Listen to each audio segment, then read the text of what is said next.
नमस्कार, बिहार मिथिला न्यूज में आपका स्वागत है। मैं मनोज और हम आगे आपको दिखा रहे हैं कि किस तरह बाबा बागेश्वर के बिहार आगमन को लेकर के नौबतपुर में तैयारी है।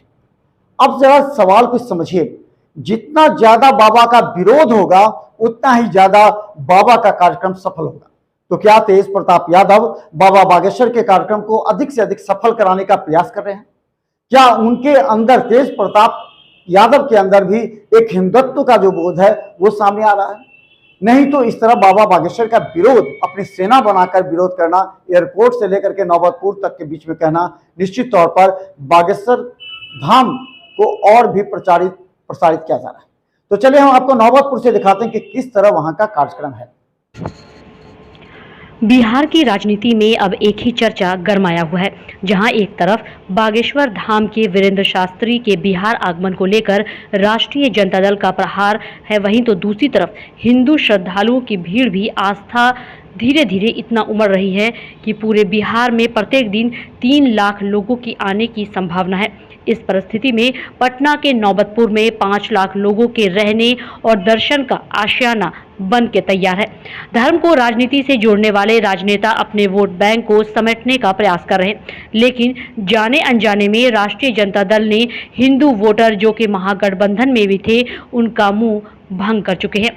अब महागठबंधन से संबंध रखने वाले भी श्रद्धालुओं का जोश उमड़ पड़ा है और बिहार के कई जिले से लोगों का आगमन भी प्रारंभ हो चुका है। 12 मई को विशाल कलश शोभा यात्रा यहां से निकलेगी। इसकी तैयारी नौबतपुर के ग्रामीणों के साथ आसपास के कई प्रखंड और पंचायत के लोगों ने अपना सेवा देना भी प्रारंभ कर दिया है। राजद की राजनीति अब खुल रही है कि इस जमीन में मुस्लिम संप्रदाय के लोगों ने भी सहयोग देकर जमीन दी है ताकि कार्यक्रम सफल हो सके।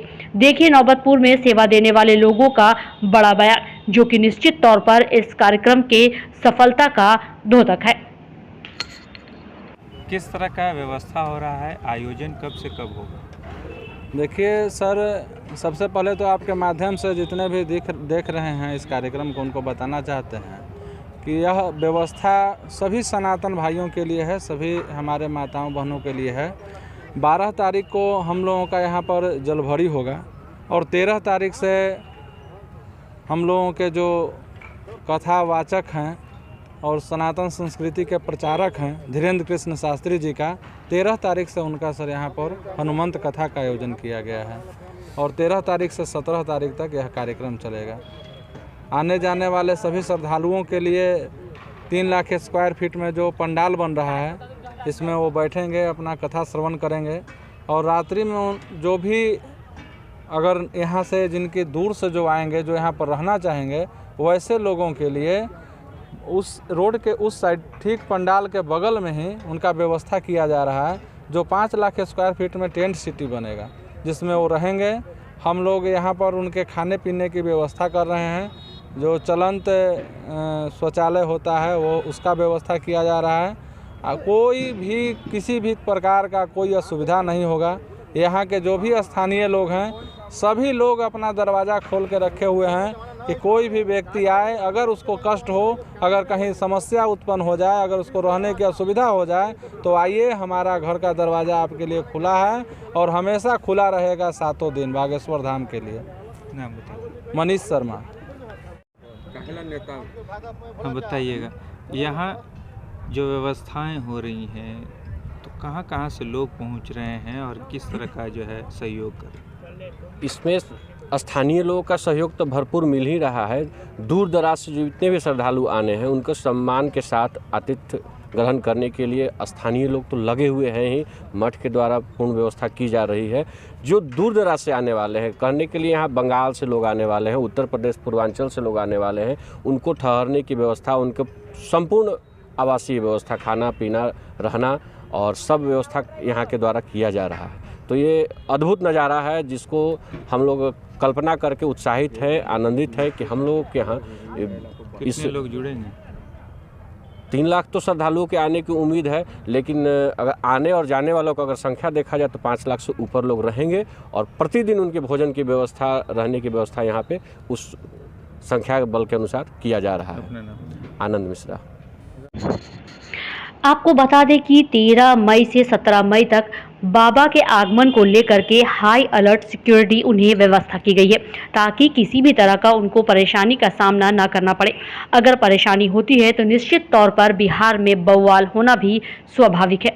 जहां एक तरफ नौबतपुर के आसपास के हजारों लोग इस कार्यक्रम को सफल बनाने के लिए अपने आई कार्ड के साथ तैयार बैठे हैं, वहीं दूसरी तरफ तेज प्रताप यादव ने भी जो अपनी सेना बनाई है उस सेना को रोकने का प्रयास भी करेगी। वहीं तेज प्रताप यादव का अगर किसी भी तरह का विरोध करेगी तो बिहार के हर जिले में धरना प्रदर्शन होगा, जो निश्चित तौर पर महागठबंधन को आने वाले चुनाव में नुकसान पहुंचा सकता है और बीजेपी किसी भी कीमत पर इस मौके को छोड़ना नहीं चाहेगी ताकि हिंदू वोटरों को ज़्यादा से ज़्यादा राजद और महागठबंधन के खिलाफ भड़काकर एकत्रित किया जा सके, जिसे 2024 के चुनाव में फायदा पहुंचे। Bureau report, Bihar Mithila news. आएंगे तो किस तरह से यहाँ पहुँच पाएंगे? जैसे देखिए, आप दानापुर स्टेशन उतरिएगा तो एक रास्ता है, आपको खगौल शिवाला होते हुए सीधे नौबतपुर आ सकते हैं। एक रास्ता है एम्स होते हुए जानीपुर होते हुए आप यहाँ पहुँच सकते हैं, जो 14 किलोमीटर 13 किलोमीटर है। यहाँ दो रास्ता, एक NH 98 से भी आ सकते हैं, नहर रोड भी है, वो भी आ सकते हैं। हाँ, गाड़ी लगाने के लिए हम लोग 4 गो वहाँ 5 गो जो नहर के पास है वहाँ हम लोग डाइवर्सन बनाए हैं, जो डाइवर्सन होते हुए सीधे तरेत स्थान के पीछे आ जाएंगे। हाँ, इधर सरमेरा से हम लोग 4 गो बनाए हैं। आपको आप देख सकते हैं सामने ही है 2 गो 3 गो, एगो इस साइड में है। जो सरमेरा से आएंगे तो सीधे उतर कर कथा स्थल के दम जस्ट नज़दीक आ जाएंगे। तो व्यवस्थाएं कितना कंप्लीट हुई? व्यवस्था तो सर लग रहा है कि 70% काम माने हो चुका है। 11 तारीख 12 तारीख के डेमो इन लोग को दिखाना है। अब जैसा बात कर रहे हैं कमेटी वाले लोग और मेरे यहाँ माने आपके अखिलेश जी हैं, अखिलेश नेता जो तरेत के हैं, वो बता रहे हैं, मास्टर साहब हैं, वो बता रहे हैं कि 12 तारीख के डेमो दिखाना है। क्या नाम? हमारा भोला कुमार। तो आपने देखा नौबतपुर में किस तरह तैयारी है। आसपास के कई प्रखंड और पंचायत के लोग पूरी तरह, जो भक्तजन आएंगे, श्रद्धालु आएंगे, उनके खाने पीने रहने की व्यवस्था की गई। हर घर के दरवाजे खोल दिए गए हैं, जो भी बाहर से आएंगे, यानी कि 5 लाख से ज्यादा लोगों के रहने की व्यवस्था वहां कर दी गई है। लेकिन राजनीतिक माहौल इससे गर्म हो गया है। जब राजनीतिक माहौल गर्म होता है तो निश्चित तौर पर उसके कई मायने निकाले जाते हैं।